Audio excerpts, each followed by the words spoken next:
the state independently. So only after his death so almost independently, only he kept on paying annual tribute to Bengal, to Mughal emperor. जो annual tribute probably will check 52 lakh annually rupees Bengal को भेजना पड़ता था मुगल दरबार में, तो वो 52 लाख का एनुअल ट्रिब्यूट केवल भेजता था, otherwise he was ruling it independently. So in 1727 he died and he was succeeded by his son Sujauddin Khan. Sujauddin Khan. And this is 1 year question, that in 1 year Nawab of Bengal were given in order, and this is one question of prelims I am dealing. Murshid Quli Khan, then Sujauddin Khan. Sujauddin Khan, when he became the Nawab of Bengal, then Bihar was also added to the Bengal Suba. So Odisha was added during time of Murshid Quli Khan.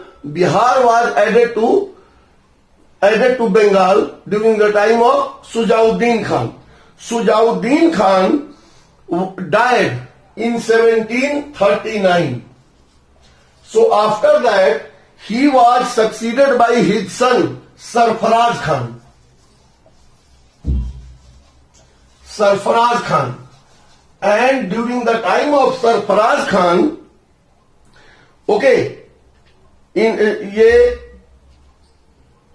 Aliwardi Khan was the deputy governor.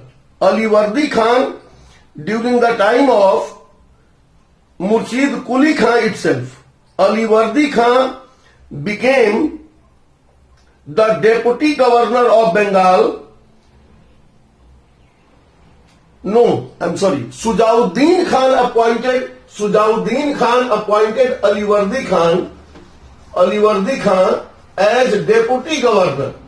And this Aliwardi Khan, whom Sujauddin had appointed, he became a traitor almost, and he hatched a conspiracy against Sarfaraz Khan, killed him. In 1740, just 1 year after that. And in 1740, Aliwardi Khan became governor of Bengal. Aliwardi Khan. So he usurped the throne of Bengal. So now Murshid Quli Khan from 1705 to 1727. I'm sorry. 1705 to 1727. He was the Sujauddin Khan. 1727 to 39. And in 1 year, Sarfaraz Khan was killed. These three were associated with Murshid Quli Khan. Aliwardi Khan founded a new dynasty. And problem started after the appointment of Aliwardi Khan. Now till then, and now to what Aliwardi Khan did to consolidate his position in Bengal. First, he purchased peace with Maratha by he ceded Odisha to Raghuji Bhonsle, Maratha's chief, on the condition that Maratha would not loot Bengal presidency. They will spare it. Apart from that, he also agreed to pay the Maratha 12 lakhs rupees annually as chauth. As chauth, so that Maratha should spare Bengal. Now Aliwardi Khan died in 1756. Aliwardi Khan died in 1756, and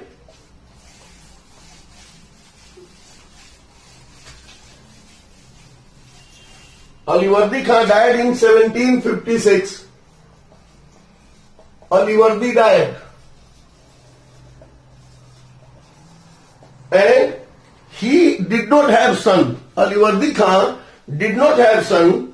He had only 3 daughters who were married to the governor of Dhaka, Purnia and Patna. Okay, who were sub-unit within Bengal presidency. So according to his wish, he was succeeded by Sirajuddaulah, son of his youngest daughter. Okay, who was governor of Patna actually. Okay, so it was the wish of Aliwardi Khan. Sirajuddaulah,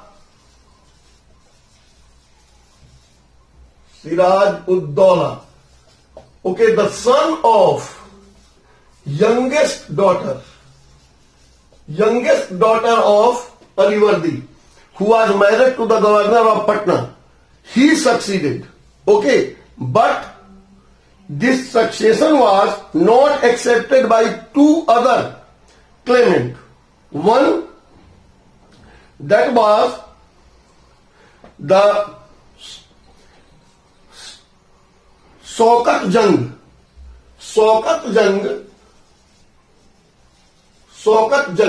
who was the son of second daughter of Aliwardi Khan, and he was in Purnia. He revolted, Shaukat Jung. Okay, and not only that, Ghasiti Begum, who was the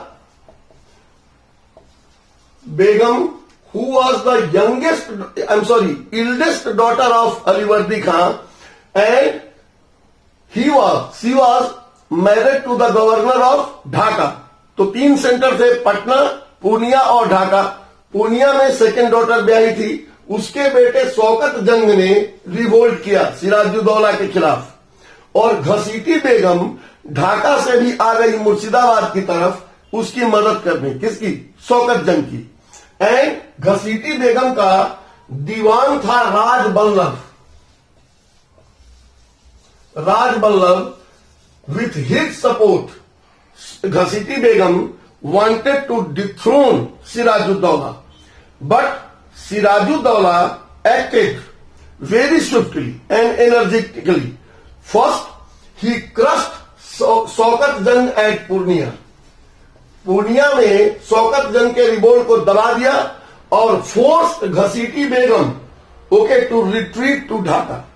and not only to retreat to Dhaka, but to obey the order of Nawab. After that, meanwhile, taking advantage of all these situations, the Britishers had started fortification of Fort William. Fort William was, you will know, Fort William was named after British King William III. It is asked, you will remember, जो कलकत्ता का fort William था, जिसे George Charnock ने establish किया था, वो fort William किसके नाम पे उसका नाम फोर्ट विलियम पड़ा था? तो British king William III. Okay, William III, उसके नाम पे इसका नाम फोर्ट विलियम था. तो उसका इन्होंने नॉट ओनली अंग्रेजों ने फोर्टिफाई किया, बट राज बल्लभ का बेटा, son of Raj Ballabh, Krishna Das. Raj Ballabh was dewan of Ghaseti Begum. उसके बेटे कृष्णा दास को फ्यूजिटिव था, नवाब का फ्यूजिटिव था सिराजुद्दौला का, उसको शेल्टर दे दिया आपने. ओके, और फोर्टिफिकेशन को गिरा. Sirajuddaulah first courteously sent an ambassador to Fort William to dismantle, to defortify it and surrender Krishnadas. अंग्रेजों ने न सिर्फ मना किया, but they mistreated the envy of Nawab. It was too much. Now Sirajuddaulah acted and seized the English factory first. Now this conflict started between Siraj and British. 2 चीजों के चलते. एक तो फ्रेंच ये डेंजर है, और डच भी थे चिंसुरा में. तो सिराज ने सबको ऑर्डर दिए थे कि अपने अपने फैक्ट्री डिसमेंटल कर लें। बाकियों ने तो कंप्लाई कर लिया, इसने नहीं कंप्लाई किया। किसने? ईस्ट इंडिया कंपनी ने। और इसके दुश्मन कृष्णा दास को शरण भी दे दी। Now it was too much. First Sirajuddaula seized the British factory at Kasim Bazar. Kasim बाजार में ब्रिटिश फैक्ट्री जो थी उसको सीज कर लिया एंड कैप्चर्ड फोर्ट विलियम, और फोर्ट विलियम को भी कैप्चर कर लिया 15 जून 1756 को। Fort William was captured. Fort William captured. एक ड्रेक था इसमें अधिकारी, ड्रेक।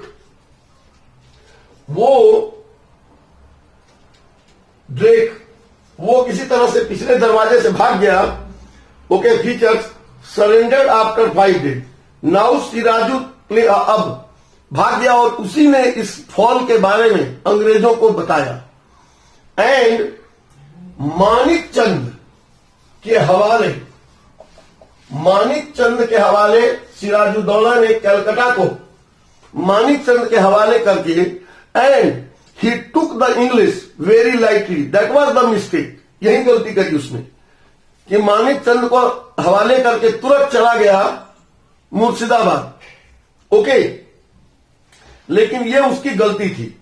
उसके लौटने के बाद 20 जून को 20th जून, ये बड़ा हिस्टोरिक डे है, 1756। ये ईयर जानते होंगे आप। This is known for black hole tragedy. Black hole tragedy, the famous tragedy took place. Black hole tragedy आप नाम सुना होगा आपने, सुना है ना? ब्लैक होल ट्रेजेडी का नाम सुना है? नहीं सुना है? ब्लैक होल ट्रेजेडी 20 जून को हुआ था। जान लीजिए उस दिन 146 अंग्रेजों को 18 into 14.10 18 फीट इंटू 14.10 फीट चौड़े कमरे में बंद करके रख दिया गया, जिसमें से सब मर गए। सुबह में केवल 23 जिंदा थे, 23। इस ब्लैक होल ट्रेजेडी के जो मेन राइटर हैं वो हैं J.Z. हॉलवेल। हॉलवेल ने, बचने वालों में एक वो भी था, हॉलवेल ने कहानी सुनाई और ये कहानी सुनते ही अंग्रेजों में बहुत तेज गुस्सा आ गया। Now today modern historians are divided whether this incident actually took place or not। ये ब्लैक होल ट्रेजेडी हुई भी थी या नहीं। Some historians believe that this tragedy did not take place। Sirajuddaulah was not such a cruel man that he could do this कि 18 feet और 14 feet के room में 146 लोगों को बंद कर देगा एक रात के लिए। क्योंकि उस समय के जो कंटेम्पररी राइटर हैं, गुलाम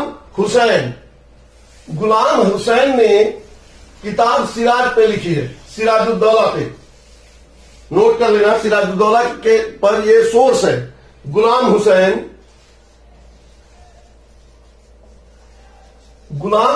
ने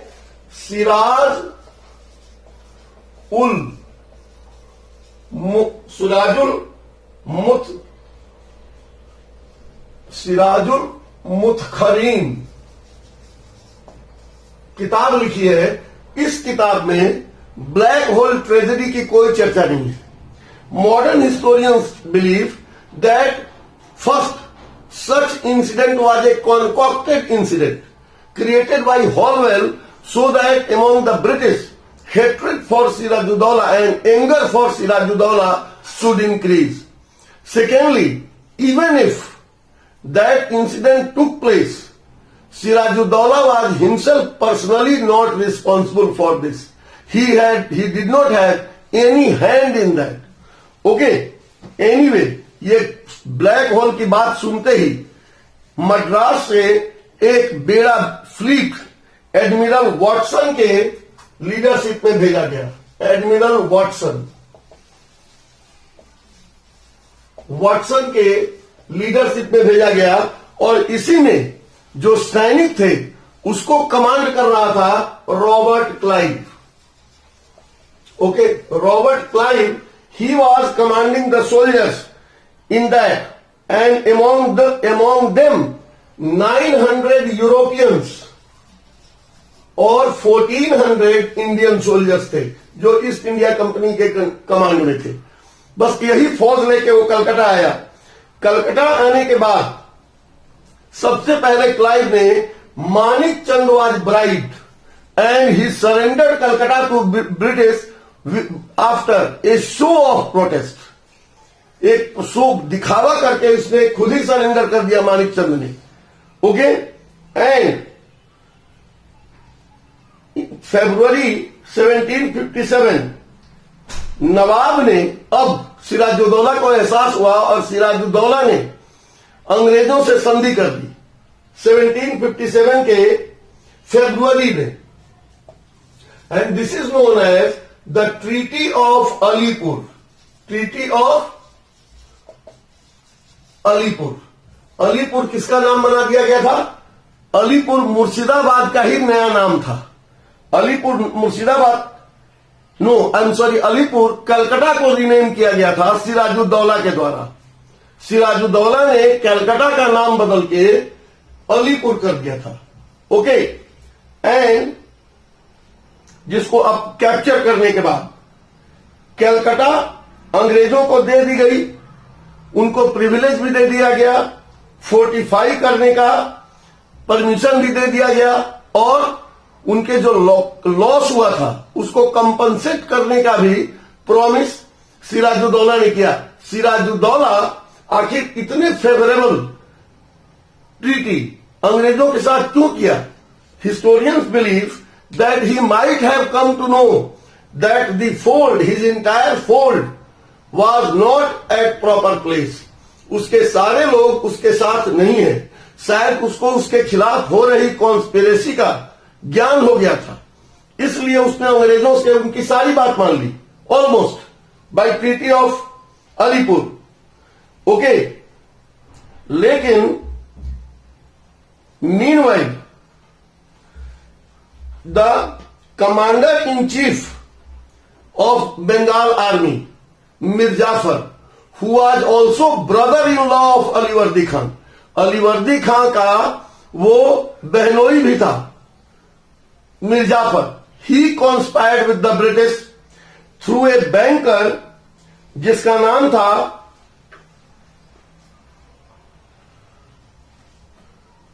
बैंकर को एक फोर्स डॉक्यूमेंट से, बैंकर का नाम था Nand Kumar his name was. Okay, you will remember, बाद में इसको फांसी चढ़ा दिया सबों ने। और नंद कुमार और एक जगत सेठ बैंकर था, जगत सेठ, ये सब अंग्रेजों से मिल गए। बाद में नंद कुमार को तो फांसी पर भी चढ़ा दिया अंग्रेजों ने। Trial of Nand Kumar is considered as judicial murder in modern history. Okay, Warren Hasting के समय में इसकी फांसी हुई थी। तो जगत सेठ को 30 लाख रुपए देने का प्रॉमिस किया गया था और इस तरह से सबों को अंग्रेजों ने, क्लाइव ने अपने पक्ष में करके on 23 June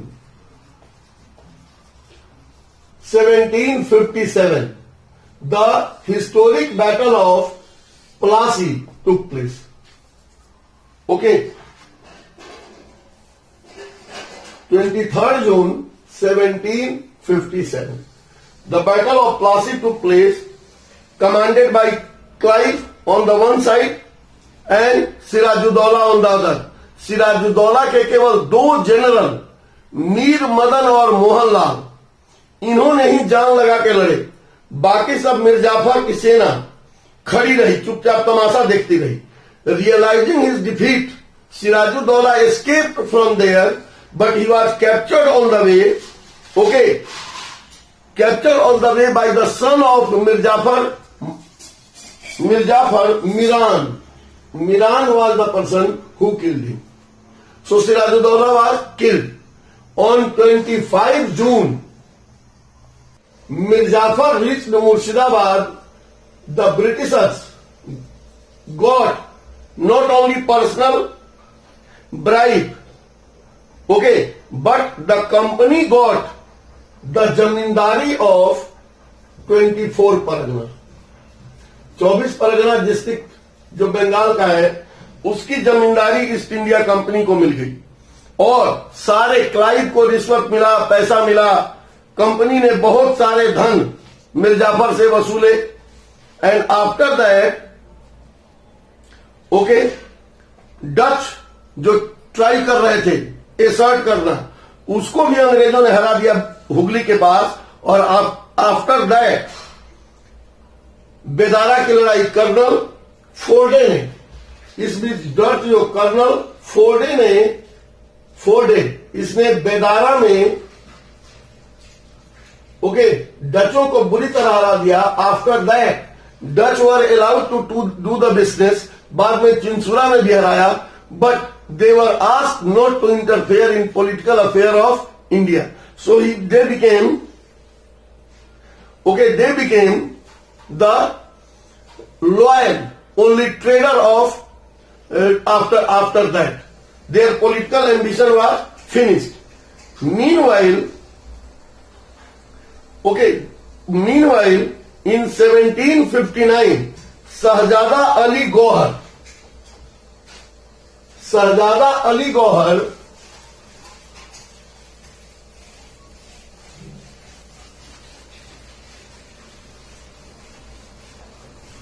that we will come in 1759. Shahzada Ali Gauhar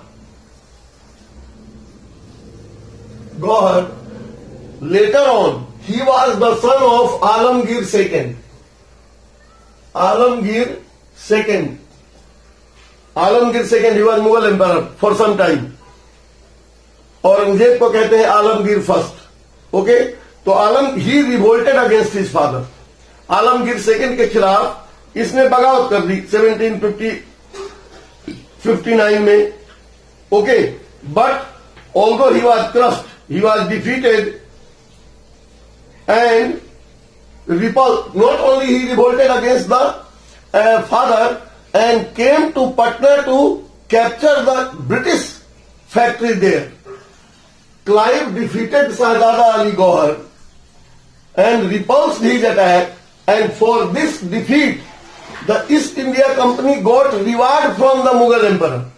क्योंकि मुगल एम्पर आलमगीर के खिलाफ बगावत किया था और इसके लिए कलकत्ता के पास साउथ कलकत्ता के पास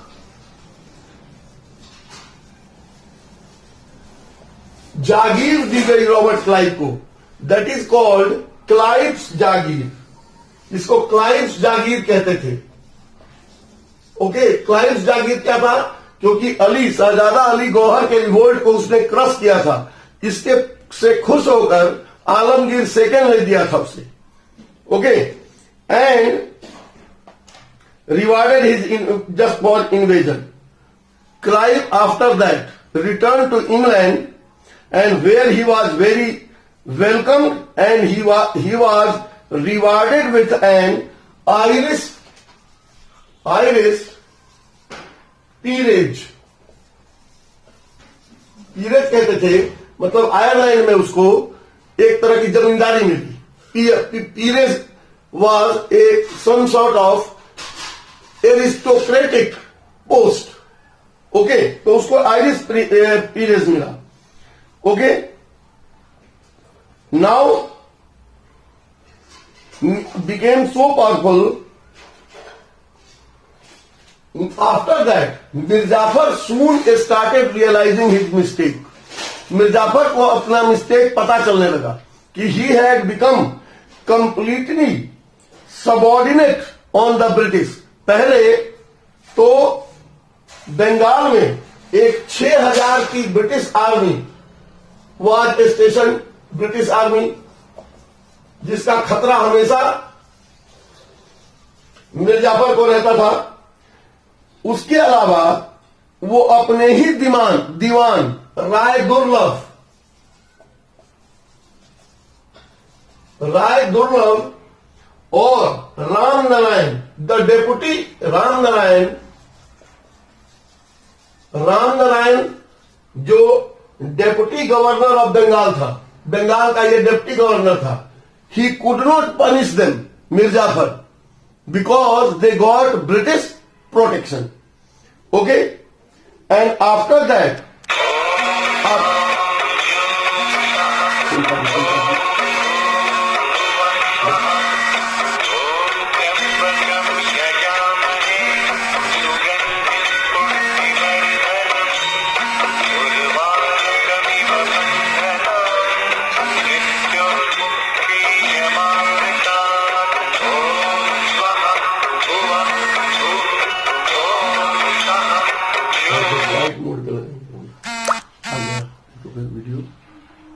ओके, सो राय दुर्लभ और राम नारायण जो बंगाल का डिप्टी गवर्नर था, उसको भी ये पनिश नहीं कर सकता था because they got British protection.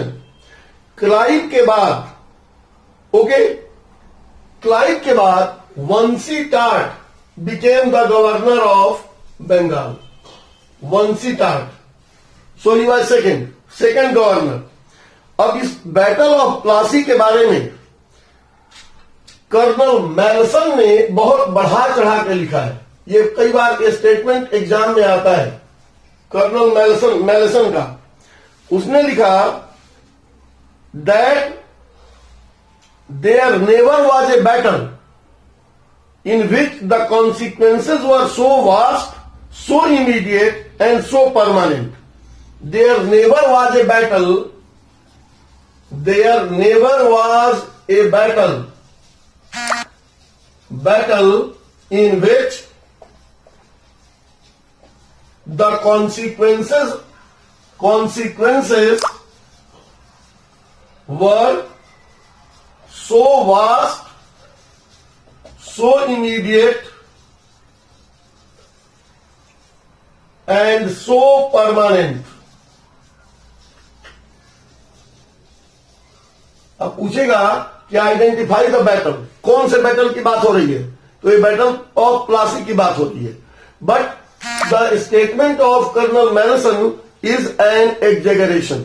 ये बढ़ा चढ़ा के कहा गया है, exaggeration, because now this was only the beginning and the battle of Plassey in military sense it was not a battle at all because the Britishers purchase the victory by paying money.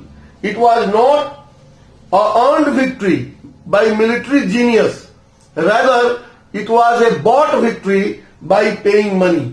Okay,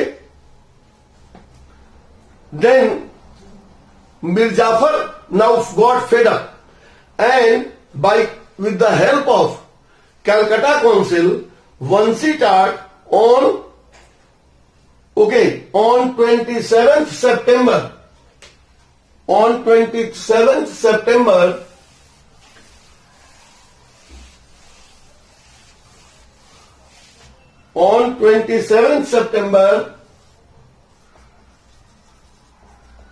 1760, Calcutta Council under Vansi Tat signed a new treaty with Mir Qasim, who was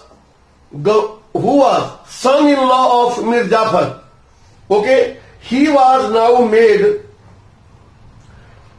governor of Bengal, means Nawab of Bengal, and Mirzafar was forced to resign and he was pensioned on 1500 rupees per month।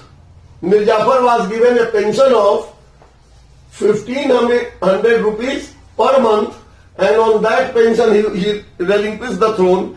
Mir Qasim became governor. By the treaty, Bardhaman, Midnapur and Chittagong, Bardhaman, Midnapur and Chittagong. These three districts Mir Qasim gave to East India Company.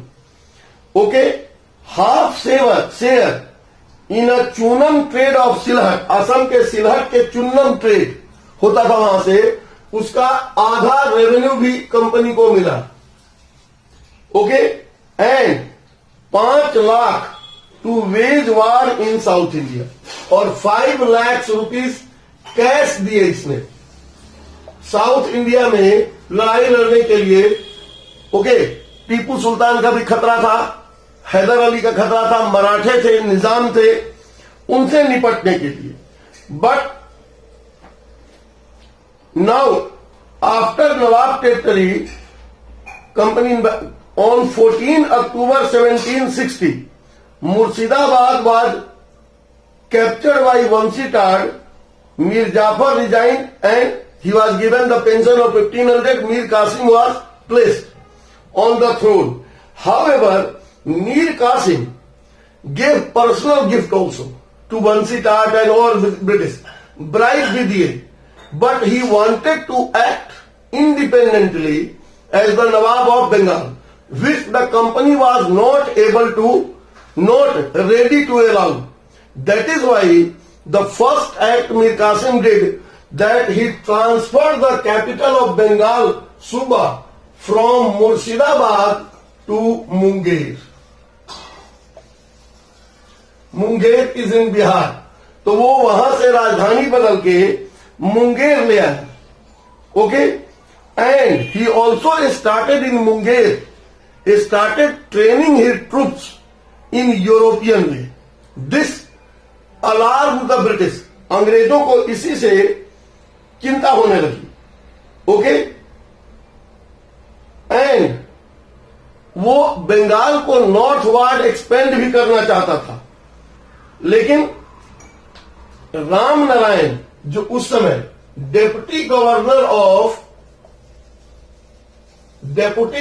Of Bihar था, deputy governor of Bihar, he with the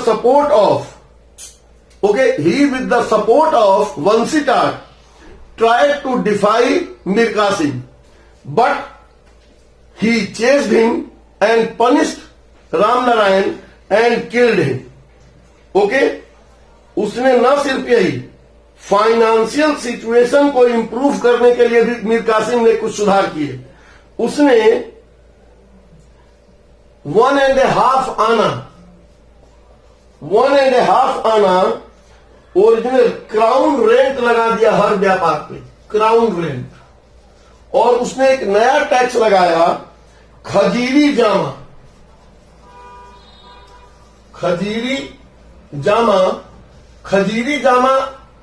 ये ना एक तरह का religious tax था, religion के नाम पे सबसे लिया जाता था. तो खजीरी जामा एक नया टैक्स भी लगाया अभी से. अब कंपनी से और वॉलसेटार्ट से फोर्ट विलियम में इसका मेन डिस्प्यूट शुरू हुआ over the use of Dastak. Dastak means, Dastak was the right according to which the East India Company got free trade in Bengal, Mughal territory, only on the condition of paying rupees 3,000.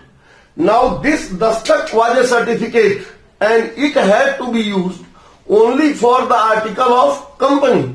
But the Britishers started misusing it for their private trade also. Not only that, they also sold it to their friendly Indian, to the Indian friends, and in this way, Bengal was losing its revenue. Secondly, inland, Farooq share, जो ये Dastak Farooq share से के समय में उसको मिला था.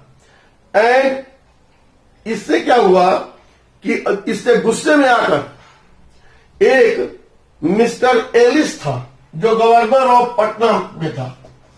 Mister Alice को उसने ये कहा कि भाई दस्तक का पहले प्रॉपर यूज होना चाहिए। जब नहीं माने तो Mir Qasim abolished all internal duties, उसने सारे इंटरनल ड्यूटीज एबॉलिश कर दिए ताकि इंडियन ट्रेडर्स भी अंग्रेजों की बराबरी पर आके शासन कर सके। लेकिन इससे गुस्से में आकर ये मिस्टर एलिस जो था पटना का, वो रिवोल्ट करके पटना शहर पे उसने कब्जा कर लिया। ओके, एंड द इंग्लिश, और वहां से नॉट ओनली शहर पे कब्जा कर लिया, दे वहां से मुंगेर चले टू सप्रेस द और टू कैप्चर मीर कासिम।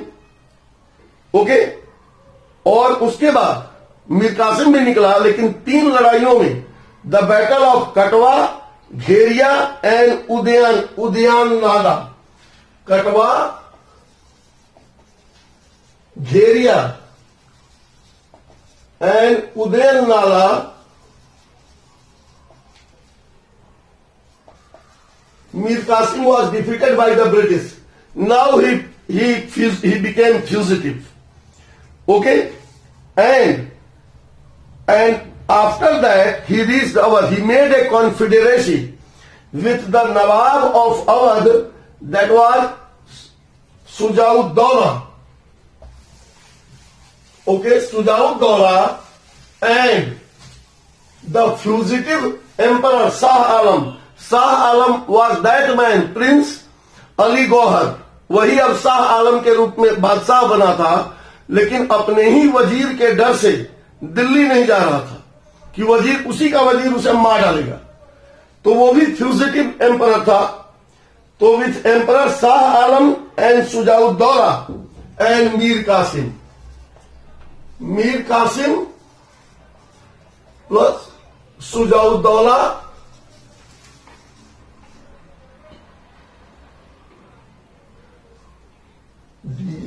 सुजाउद्दौला और Shah Alam. Shah Alam otherwise is considered an intelligent man. यदि इसको मौका मिला होता फ्री होकर राज्य करने का, तो this man had vision and capability to revive the old Mughal prestige. लेकिन जब ये बादशाह बना तब तक स्थिति इतनी खराब हो चुकी थी कि दैट वाज बियॉन्ड रिडेम्पशन। अब उसका रिवाइवल पॉसिबल था ही नहीं। अदरवाइज लेटर मुगल्स में बहादुर शाह फर्स्ट के बाद के जितने मुगल राजा हुए हैं, उनमें सबसे काबिल मुगल राजा किसी को चुनने के लिए आए तो definitely that was Shah Alam. Okay, वो शाह आलम ही था। लेकिन ऑन 22 अक्टूबर 22 अक्टूबर 1764 को the famous battle of Buxar took place, जिसमें okay battle of Buxar, in which the British commander was Munro, and he defeated the combined army of Mir Qasim in these 3 forces. Again Mir Jafar was made the Nawab of Bengal, and उस समय जब बना वो, तो उस समय से लेकर मीर जाफर डाइड इन 17, 1 साल के बाद ही मर गया। 1765 में मीर कासिम मर गया। मीर जाफर, मीर कासिम भागता हुआ फ्यूजिटिव नवाब के रूप में 1777 को उसकी डेथ हुई। 1777 में okay, died a feuding, wandering from here and there. Okay, after that from 1765 to 1767 Clive second governorship, ये क्लाइव का सेकंड गवर्नरशिप था। इसी को फिर भेजा गया कि बंगाल का सिस्टम अरेंज करे। उसने विक्ट्री ऑफ बक्सर को कंसोलिडेट किया। ओके,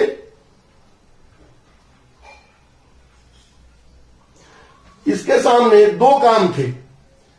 सुजाउद्दौला के साथ अब अंग्रेजों के पास जाने अनजाने 2 लोग और आ गए। एक तो सुजाउद्दौला बंगाल नवाब ऑफ अवध और दूसरा शाह आलम मुगल एम्परर, दोनों उसके मर्जी पे थे। तो इसने सबसे पहले जो संधि सुजाउद्दौला के साथ की, सुजाउद्दौला, ध्यान दीजिए कि what agreement he did with Shuja-ud-Daula, 16 अगस्त 1756, 1765 को agreement with Shuja-ud-Daula. Okay, according to this agreement, Allahabad and Kara, two districts, Allahabad and Kara, the two districts of Awadh, Sujaudullah gave to Shah Alam, where he has to live under British protection. जहां उसको रहना था, 50 lakh, Sujaudullah also paid 50 lakhs rupees to company as war indemnity. Okay, उसके बाद Shujauddaulah has to accept Balwant Singh as the independent zamindar of Banaras. Banaras का independent जमींदार उसको बलवंत सिंह को एक्सेप्ट किया, और in time of war he would give military help to company and vice versa। एक था कि लड़ाई में दोनों एक दूसरे की मदद करेंगे। अब शाह आलम के साथ second treaty of Allahabad, this is also called the treaty of Allahabad, first treaty of Allahabad, second treaty of Allahabad was with Shah Alam Mughal emperor. Okay, second treaty, what was the treaty with him? Okay, Mughal empire was not confiscated. Although he was Mughal emperor, Britishers would have tried to they would have taken over the Mughal empire itself, but they did not do it. Mughal empire was left with him. He was allowed to remain as the Mughal emperor. Okay? Now he was taken under company protection, east India company के protection में आ गया वो नवाब। दूसरा, 12 अगस्त के फरमान से 12 अगस्त 1765 को इसने एक फरमान जारी किया शाह आलम ने, and by that farman granted in perpetuity Diwani of Bengal, Bihar and Orissa plus Orissa too. Shah Alam ने बंगाल, बिहार और उड़ीसा की Diwani right means right to collect revenue, पहले यह काम नवाब का था बंगाल के, अब यह काम शाह आलम ने कंपनी को दे दिया। अब कंपनी कलेक्ट करेगी नवाब। ओके, और इसके बदले में कंपनी मुगल एम्परर को 26 लाख रुपीज एनुअली देगी। Annually 26 lakh rupees company annually दे देगी, बंगाल, बिहार, उड़ीसा का रेवेन्यू वही कलेक्ट करेगी। Okay, providing for the compensation of Nizamat of the said province 53 lakh. Now the emperor also gave jagir of north Sarkar. Emperor ने नॉर्थ सरकार के जागीर को भी कंपनी को यह दे दिया, और इस तरफ दूसरी तरफ बंगाल के नवाब से एक कंपनी, बंगाल के नवाब से कंपनी ने निजामत का पावर भी ले लिया। Nizamat means that is the right to administer, administer करने के लिए। ओके, और इसके बदले में बंगाल के नवाब को 53 लाख रुपीस दिए गए, 53 लाख। तो 26 लाख में दीवानी राइट ले ली, 53 लाख में निजामत राइट ले ली। तो बंगाल में नवाब तो रहा, लेकिन उसके पास कोई तत्काल पावर नहीं था। अब आप यहां से देखेंगे कि इसके बाद आप देखेंगे कि एक ही आदमी कंपनी के अपॉइंटी के रूप में बंगाल के दीवान के रूप में भी काम कर रहा था और वही कंपनी का निजामत पावर भी देखता था। Okay, and both became powerless. Mir Jafar के एनी हाउ डेथ के बाद Nizamuddaula, his son Nizamuddaula became Nawab of Bengal. Okay, 1765 में he surrender the Nizamat function, इसी ने दे दी निजामत फंक्शन भी, सिविल एडमिनिस्ट्रेटिव फंक्शन भी। And after that Diwani Mohammad Reza Khan, आश्चर्य होगा आपको, Mohammad Reza Khan, he acted as diwan on behalf of Mughal emperor, and he also acted as nizam on behalf of the Nawab of Bengal. तो ये ईस्ट इंडिया कंपनी का appointee था मोहम्मद रेजा खान, और यही सूबेदार ऑफ बंगाल के नाम पे निजामत और दीवानी राइट एम्परर के नाम पे करता था। ओके, एंड इसको डेपुटी निजाम भी कहते थे। और in this way this chapter comes to an end, victory of Plassey and Buxar. After that, now we will study the growth of the time of Warren Hastings in our next class. Okay, please. Thank you.